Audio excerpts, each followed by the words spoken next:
ఇప్పుడు ఇందాక అంబటి రాంబాబు గారు చెప్పినట్టు ఒక ఒక దీన్ని జస్ట్ వాంట్ రీఅసర్ట్. ఇప్పుడు సినిమా అనేది ఇప్పుడు నేను లక్ష్మీస్ ఎన్టీఆర్ తీసినప్పుడు ఒక 25 సంవత్సరాలు కిందట జరిగిన ఒక ఇన్సిడెంట్ ఆధారంగా ఆ పర్టికులర్ టైంలో ఎన్టీ రామారావు గారికి జరిగిన అందరికీ తెలిసిన విషయమే, దాన్ని క్యాప్చర్ చేయడానికి ట్రై చేశాను.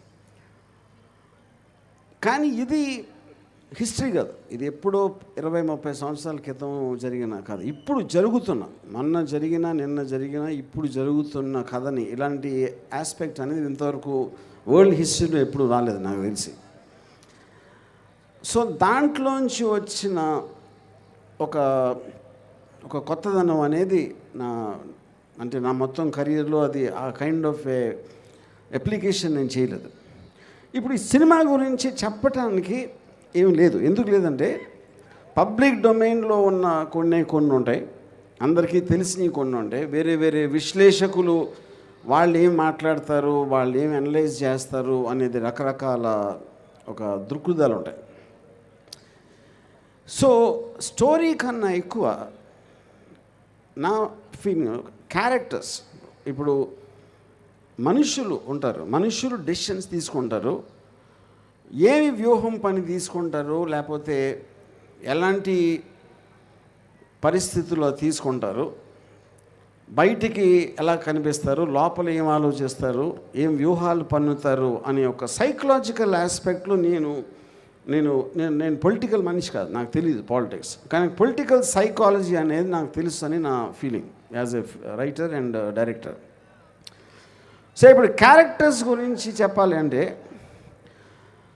ఇప్పుడు నేను ఇందాక చెప్పినట్టు రామారావు కూడా చెప్పారు, చంద్రబాబు నాయుడు అనే పేరు కానీ పవన్ కళ్యాణ్, లోకేష్ అందరి పేర్లు అవి ఉండటానికి కారణం, ఇప్పుడు డెమోక్రసీలో ఒక ఒపీనియన్ చెప్తాం ఎవరైనా సరే. ఇప్పుడు ఒక చిన్న ఇదేంటంటే వాళ్ళ లోకేష్ ట్రై చేస్తుంది వ్యూహం ఆపటానికి.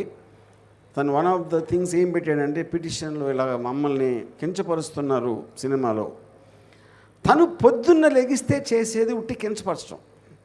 జగన్ని సైకో జగన్ అంటాడు, లేకపోతే హంతకుడు అంటాడు, ఇది అంటాడు, అదంటాడు, అది కించపరచడం కదా. అసలు ఇది మీనింగ్ ఉందా దానికి?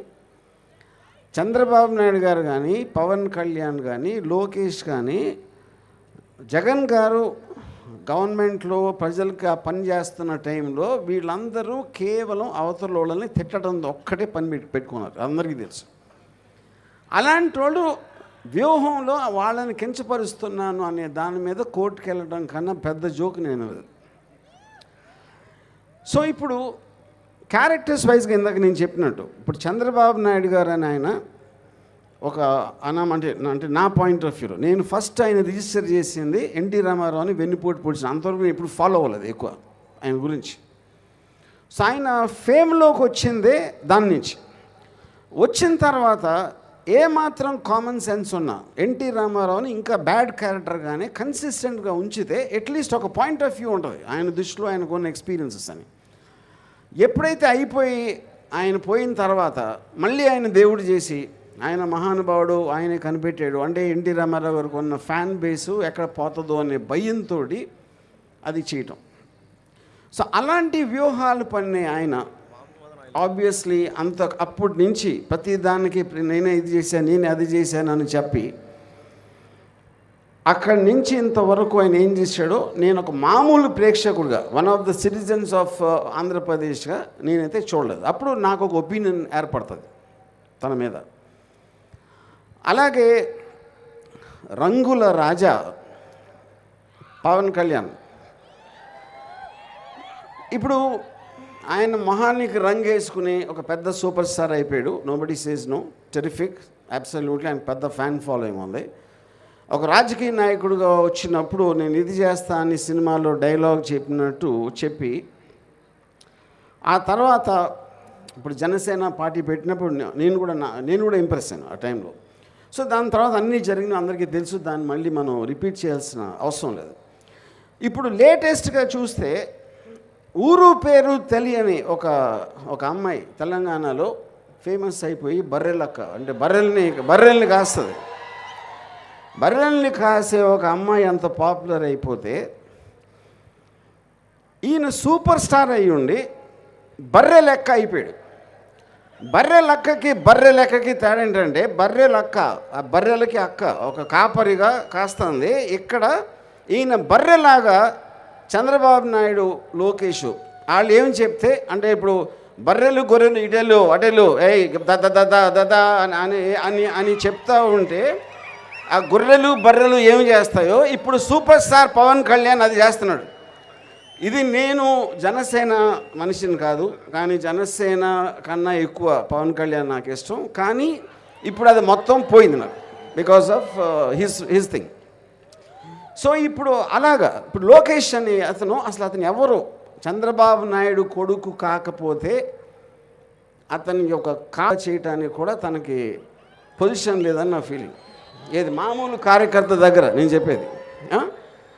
ఇప్పుడు ఆయన ఏమీ చేయకుండా ఎక్కడ ఒక గెలవకుండా అసలు ఈయన ఏదో ఒక పెద్ద మహానుభావుడు అనేసి ఆయనే అనుకుని ఆ ఫాదర్ ఏమో పుత్ర ప్రేమతో ఆయన లేపి చేయటానికి ఇవన్నీ అందరూ గమనిస్తారు. నేను ఒక్కనే కాదు కదా, టోటల్ ఆంధ్రప్రదేశ్లో ప్రజలందరికీ ఆ వ్యూ పాయింట్ ఉంటుంది. ఆ వ్యూ పాయింట్లో నేను వాళ్ళని సినిమాలో క్యాప్చర్ చేయడం జరిగింది. అప్పుడు అది చూసినప్పుడు ప్రజలందరికీ ఆల్రెడీ ఒక ఒపీనియన్ ఫామ్ అయి ఉంటుంది. ఆ ఒపీనియన్లో చూస్తే నువ్వు చేసింది కరెక్టా లేకపోతే కాదా అని థియేటర్లో ఉన్న వాళ్ళకి తెలుస్తుంది. ఎందుకంటే చేసింది వాళ్ళ కోసం. మీరు స్పీచ్లు ఇచ్చినా, ర్యాలీలో మాట్లాడినా, మీటింగ్లో మాట్లాడినా, ఎక్కడ మాట్లాడినా సరే ఫైనల్గా ఇంకొకళ్ళకి కమ్యూనికేషన్ చేయడానికి ట్రై చేస్తాం మనం.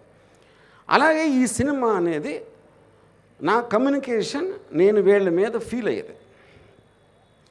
ఆబ్వియస్లీ నేను వైసీపీ కవర్ట్ నేను చెప్తున్నాను కదా ఓపెన్గా, నేను జగన్కి ఫేవర్గానే ఉంటుంది సినిమా. జగన్ అంటే నాకు చాలా మంచి అభిప్రాయం అని చెప్పింది. దాని తర్వాత ఇంకా కోవర్ట్ ఏంటి? ఎందుకంటే వాళ్ళు ఉట్టి కోవర్ట్లే ఉపయోగిస్తారు. స్ట్రైట్గా కొండ బద్దలు కొట్టినట్టు చెప్పేస్తే వాళ్ళ కన్ఫ్యూజన్ వచ్చేస్తుంది, ఇదేంటి ఇది ఏం చేస్తున్నాడు అని. యూనో, సో ఆ కాంటెక్స్ట్లో నేను చెప్పేది. సో ఇప్పుడు ఈ సినిమా నా ఉద్దేశం ఏంటి అంటే నాకు అర్థమైన వాళ్ళ క్యారెక్టర్లు, వాళ్ళు మాట్లాడితే బట్టలు ఇప్పదీసి కొడతాం, లేకపోతే గొంతు పిసికేస్తాం, దవడ పగల కొడతాం. ఆయనేమో ఒక ఎర్ర బుక్ అంటాడు, అది ఎర్ర బుక్క ఎర్రి బుక్క అనేది మనకి తర్వాత తెలుస్తుంది. యూనో, అంటే ఒక డిక్టేటరా మీరు?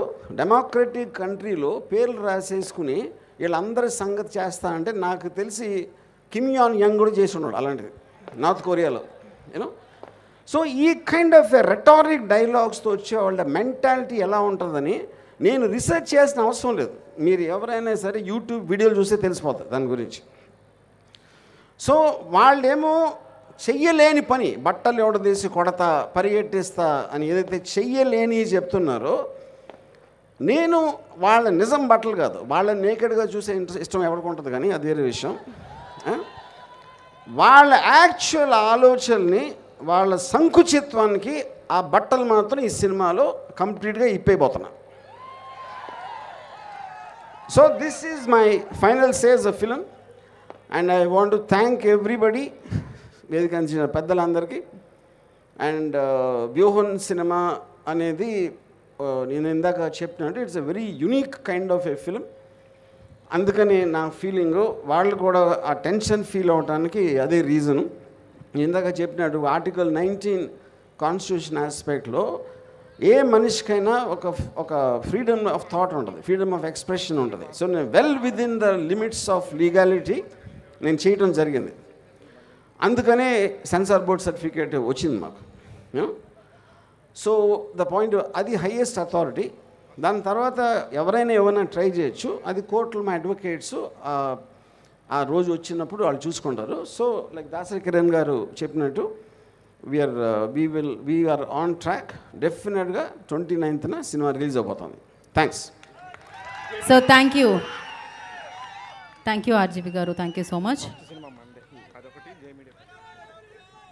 Yeah, and just one more thing, ఇప్పుడు టోటల్గా ఈ అంటే ఎవరైతే ఈవెంట్ ఆర్గనైజ్ చేశారో, కీర్తన మ్యూజిక్ డైరెక్టర్ కానీ, ఇది ఆర్గనైజ్ చేసిన జే మీడియా నరేంద్ర గారు కానీ, లేకపోతే అంటే తెలిసి కూడా ఇన్ని ప్రాబ్లమ్స్ వస్తాయి ఇలాంటి సినిమాలు కాంట్రవర్షియల్ ఆస్పెక్ట్లో అయినా కూడా ముందుకు వెళ్దామని ఒక దాసరి కిరణ్ కూడా నాకున్నంత ధైర్యం ఉంది, నాకున్నంత confidence. So all of them I thank you once again very much. Thank you.